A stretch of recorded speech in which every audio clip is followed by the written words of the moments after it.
Dans un monde à la dérive, un appel silencieux résonne au cœur des ténèbres. Un homme, l'imam Mahdi, attend. Son âme a été forgée dans la patience, mais l'heure de la révélation approche.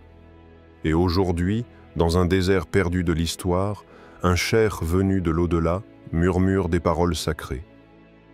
N'aie pas peur, n'inquiète-toi pas. Qu'est-ce qui se cache derrière ces mots? Pourquoi l'heure du Mahdi est-elle proche? Préparez-vous à découvrir l'ultime vérité derrière ces promesses anciennes, le mystère de l'âme humaine et le réveil d'un destin divin. Le murmure dans l'ombre. Une voix rassure le Mahdi. Le vent soulevait lentement les grains de sable, comme s'il caressait les souvenirs d'une quête dans l'époque oubliée. Dans ce désert sans nom, à la lisière du monde, une silhouette était agenouillée, seule, perdue dans le silence du Fajr. Le ciel, encore teinté de bleu nuit, portait les derniers soupirs des étoiles, tandis que la lumière commençait timidement à naître sur l'horizon. L'homme priait. Pas comme on prie mécaniquement. Il priait comme un noyé appelle l'air, comme une âme égarée qui cherche un signe, un repère, une voix. Chaque prosternation semblait lui dire « Tu n'es pas seul ?» Mais le doute, ce compagnon silencieux, rongeait son cœur. Cet homme, c'était lui, le Mahdi, pas encore le leader, pas encore le calife, pas encore le rassembleur. Juste un homme face à Allah, face à lui-même. Il sentait le poids du monde sur ses épaules. Les injustices, les enfants orphelins, les cris étouffés, les tyrans couronnés. Il les voyait tous en rêve. Il entendait leurs appels. Et pourtant, il doutait. Était-il prêt? Était-ce bien lui? Et si ce fardeau l'écrasait? Et si son cœur n'était pas assez fort? Et s'il se perdait avant même de commencer? C'est dans ce moment suspendu entre le ciel et la terre qu'une ombre se dessina lentement à travers la brume matinale. Elle ne faisait aucun bruit, mais son aura imposait le silence. Un homme âgé, vêtu d'un simple manteau blanc, avançait à pas doux. Sa barbe blanche touchait sa poitrine, et ses yeux portaient la trace de nuits entières passées à invoquer Allah.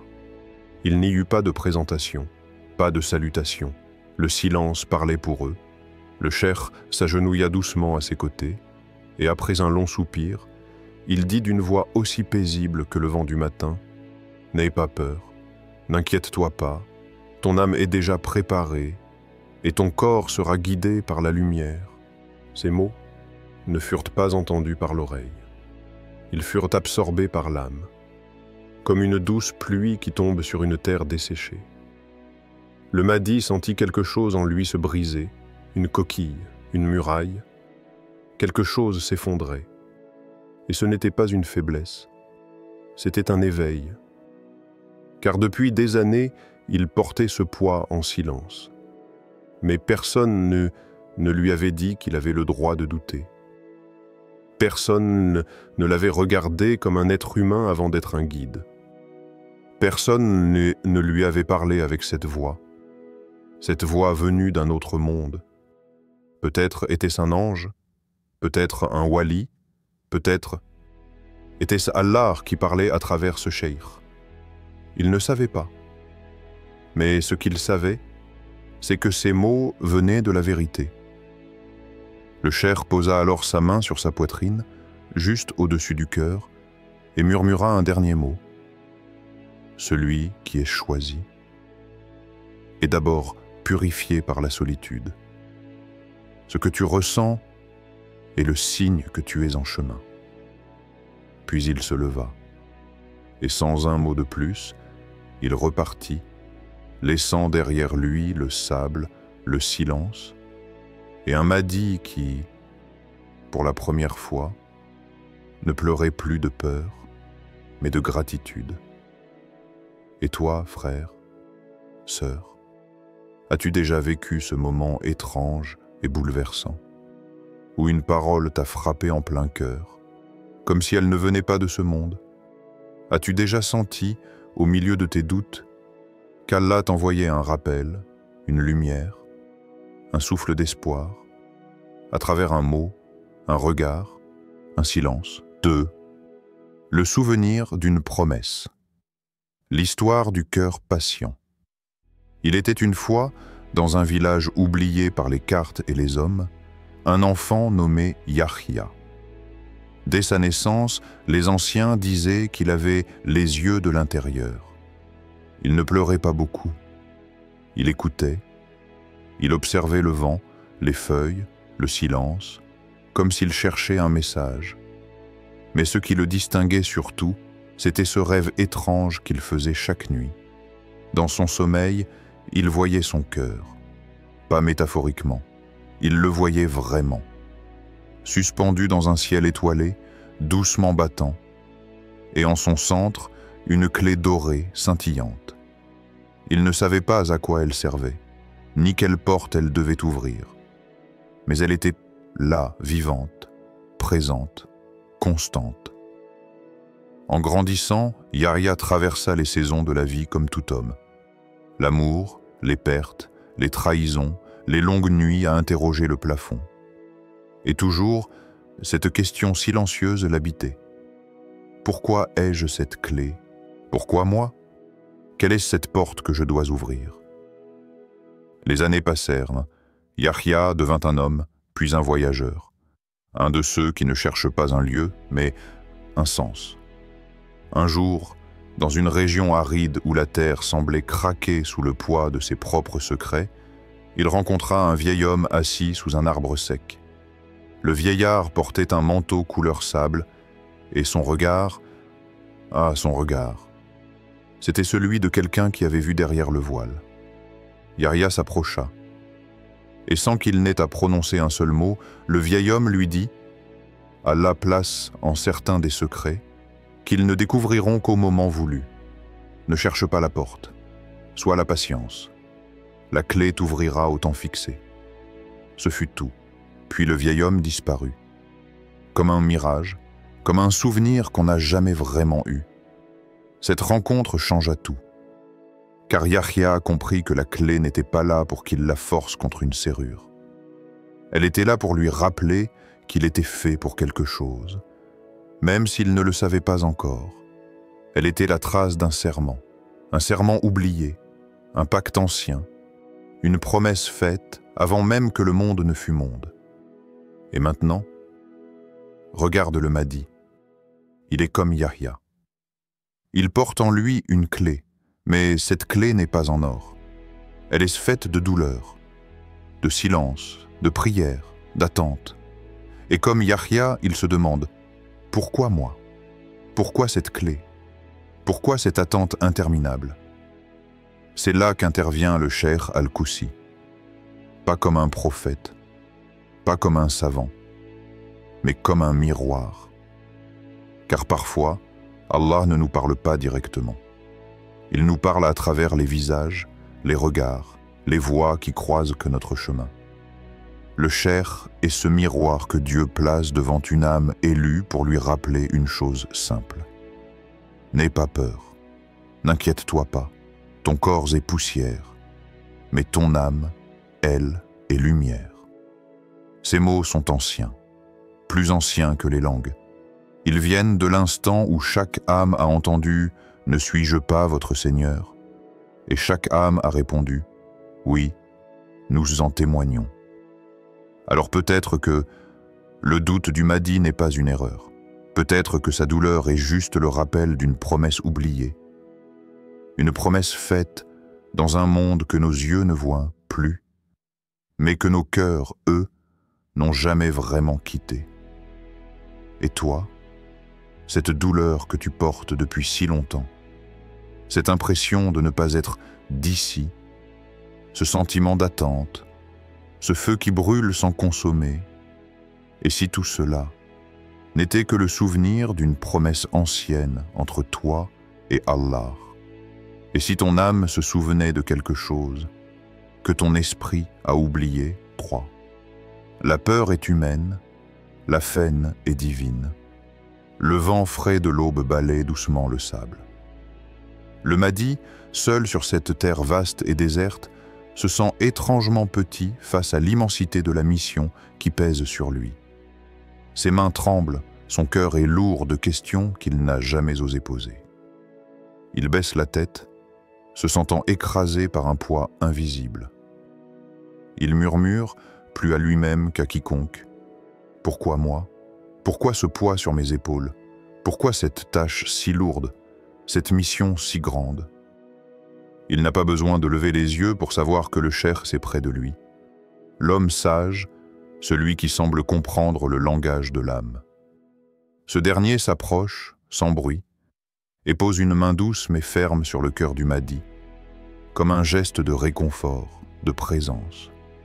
Le cheikh, les yeux fermés comme en prière, dit d'une voix calme mais chargée de la sagesse des âges, parce que seul un cœur brisé peut accueillir la lumière divine. Allah ne choisit pas les plus forts, mais les plus purs. Les mots résonnent dans l'âme du Mahdi, et pourtant, une part de lui hésite encore. Il sent la peur humaine, la peur qui naît de la fragilité, cette peur de l'échec, cette peur du doute, cette peur de ne pas être à la hauteur de ce qui lui est demandé. Et dans le silence, le Mahdi entame un dialogue intérieur.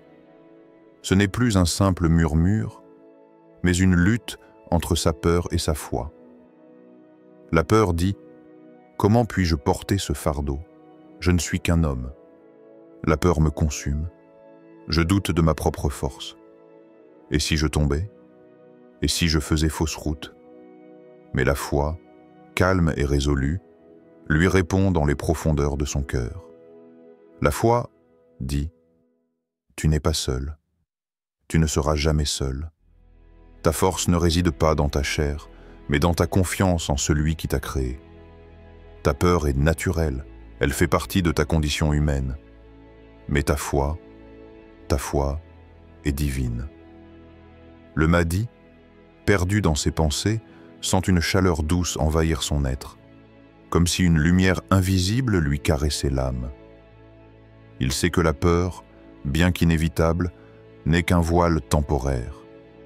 Elle est là pour tester sa foi, pour élever son cœur. Il se souvient alors des versets qu'il a médités si souvent. Ce jour-là, tu verras la lumière briller dans tes ténèbres et tu comprendras que c'est moi qui t'ai guidé à travers tout cela. Il se souvient aussi de ceux qui, avant lui, ont traversé des épreuves semblables. De ceux qui, porteurs de la vérité, ont affronté la peur avec courage, ne se souciant ni de l'échec ni du succès, mais uniquement du chemin tracé par Allah. Il se souvient que même dans les moments de doute les plus profonds, Allah ne les a jamais abandonnés. Et il sait qu'il en va de même pour lui. La foi dit encore « N'oublie pas que le doute est l'ombre de la foi. Tu as été choisi, non pas parce que tu es exempt de faiblesse, mais parce que dans ton cœur, même brisé, réside un amour pur pour Allah. C'est cela qui te rend digne de la mission qui t'est confiée. » Le Mahdi ferme les yeux, laissant les paroles du cheikh et de la foi s'installer dans son cœur. Il commence à comprendre que la mission qu'il porte n'est pas là pour le détruire, mais pour l'ouvrir à une compréhension plus profonde de l'amour divin. Il n'est pas seul dans cette quête. Chaque pas, chaque souffle qu'il prend est guidé par une main invisible. Et chaque battement de son cœur est un rappel que sa foi, bien que fragile, est plus grande que toutes les tempêtes qu'il pourrait affronter. Combien de fois, dans ta vie, as-tu cru être seul dans tes épreuves, pensant que tes luttes étaient inutiles, que personne ne comprenait ta douleur? Et pourtant, combien de fois, avec le recul, as-tu vu que chaque pas, chaque souffle était guidé par Allah, même quand tu ne le voyais pas? Aujourd'hui, dans tes moments de doute, te rappelles-tu que la foi est plus forte que la peur et qu'Allah ne t'a jamais laissé seul? 4. Le chemin de l'affaire. Le corps du Mahdi, entre faiblesse et lumière. Le cheikh, son regard doux mais pénétrant, continue ses paroles, comme une pluie douce qui tombe sur un sol aride. Ton corps tremble car il est fait de terre, mais l'âme que tu portes, elle a vu les cieux. Les mots du cheikh s'infiltrent dans l'âme du Mahdi, et dans ce moment suspendu, une vérité fondamentale se révèle. Le Mahdi, comme chacun de nous, est fait de poussière, de chair, de faiblesse. Mais son âme n'appartient pas à cette terre. Elle a vu les cieux, elle a flotté dans les sphères divines avant même que le corps ne prenne forme. Elle est le souffle d'Allah, le secret caché au plus profond de l'univers. Le Mahdi, malgré son corps humain, ressent la fatigue, la douleur, la peur. Il n'est pas exempt de ses faiblesses. Il ressent les épreuves, la faim, la soif, le doute. Ces signes de la condition humaine sont une part de son voyage, une partie intégrante de sa purification. Mais il comprend alors que ce corps, tout comme les nôtres, est fragile, limité, éphémère. Il peut trembler sous le fardeau du monde. Mais il ne doit pas oublier que son âme, elle, est forte. Son âme est celle qui traverse les cieux sans jamais se briser. Il comprend que la relation entre le corps et l'âme est comme celle du jardinier et de la graine. La graine peut paraître frêle, mais elle renferme un potentiel immense, un secret divin.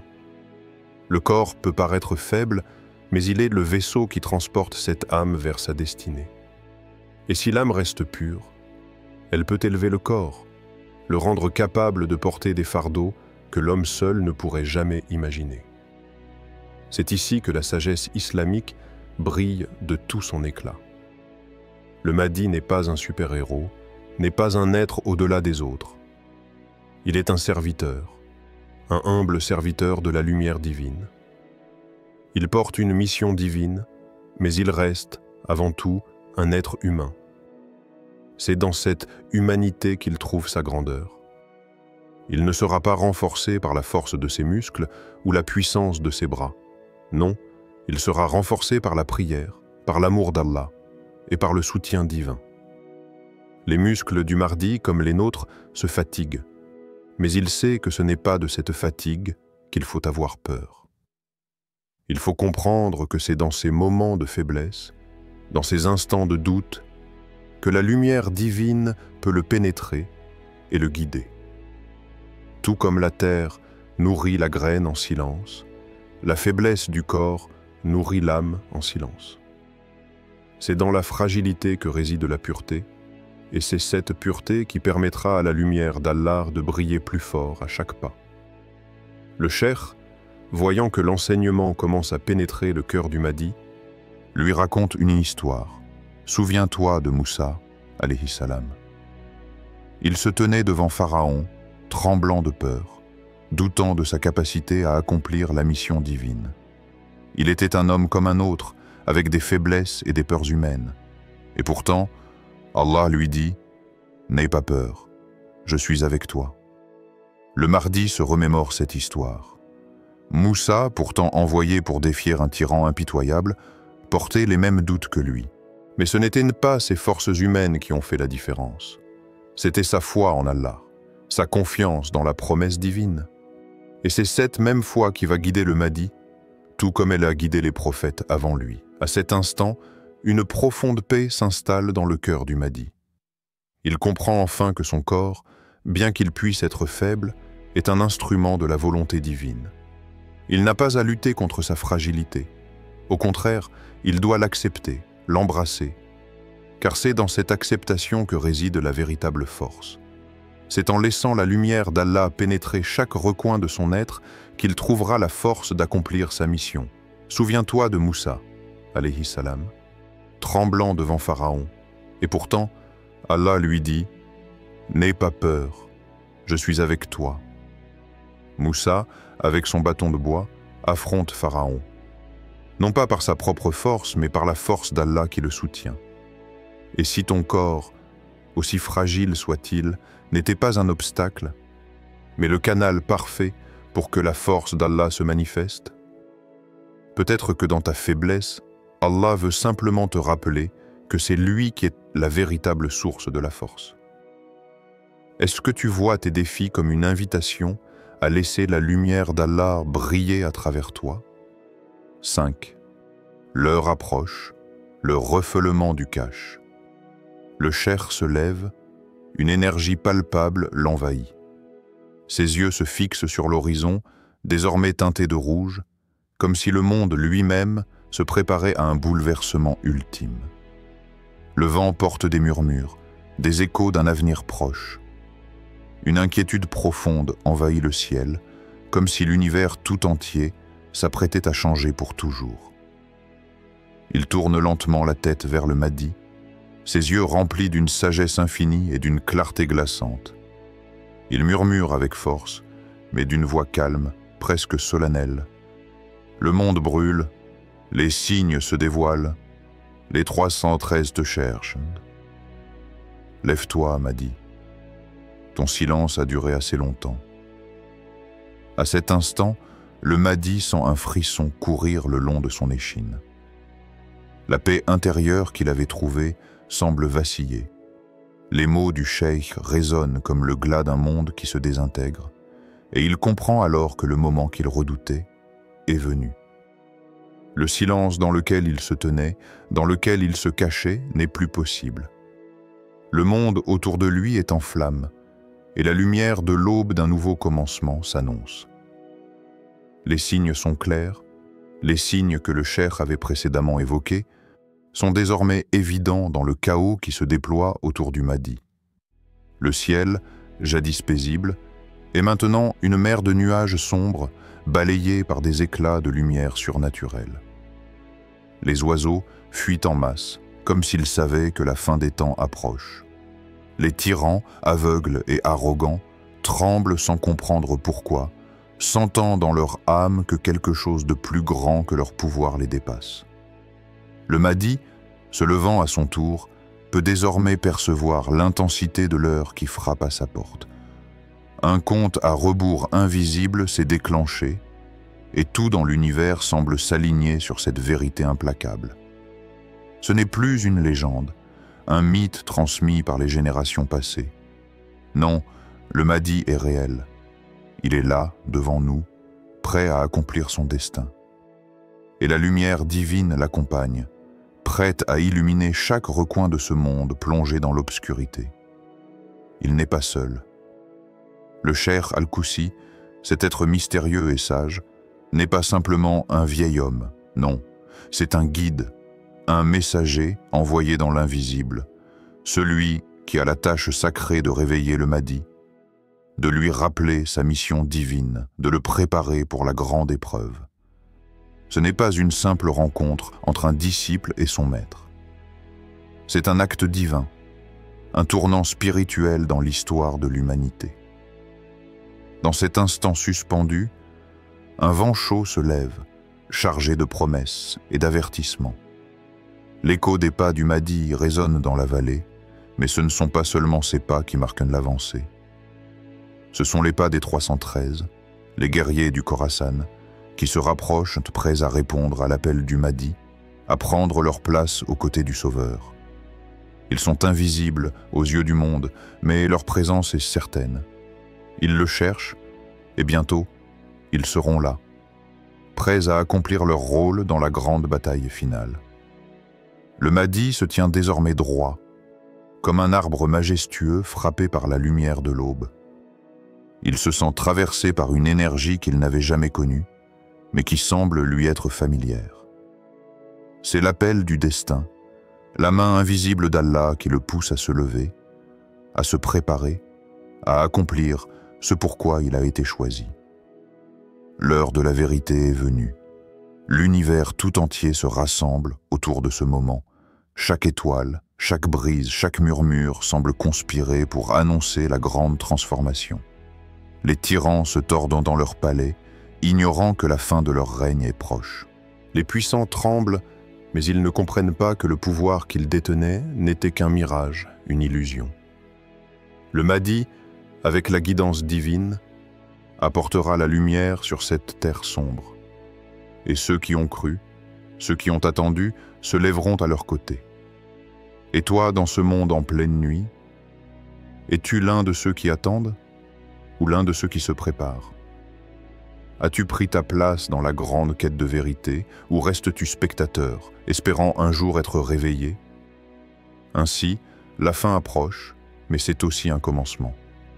Le Mahdi, guidé par la lumière divine, s'élève. Les signes sont clairs. Le compte à rebours a commencé. La question est, seras-tu prêt? Le chemin du Mahdi est celui de tous ceux qui cherchent en la vérité au cœur des épreuves. Ces pas, comme les nôtres, sont guidés par la lumière d'Allah, qui éclaire l'obscurité de ce monde. Mais la question demeure, serons-nous prêts lorsque l'heure viendra? Chaque signe, chaque souffle du vent, chaque mouvement du ciel nous rappelle la promesse de ce réveil sacré. À toi de choisir ta place dans cette grande histoire. Seras-tu parmi ceux qui attendent ou parmi ceux qui se préparent? Le destin, bien que caché, nous appelle tous à faire face à notre mission divine.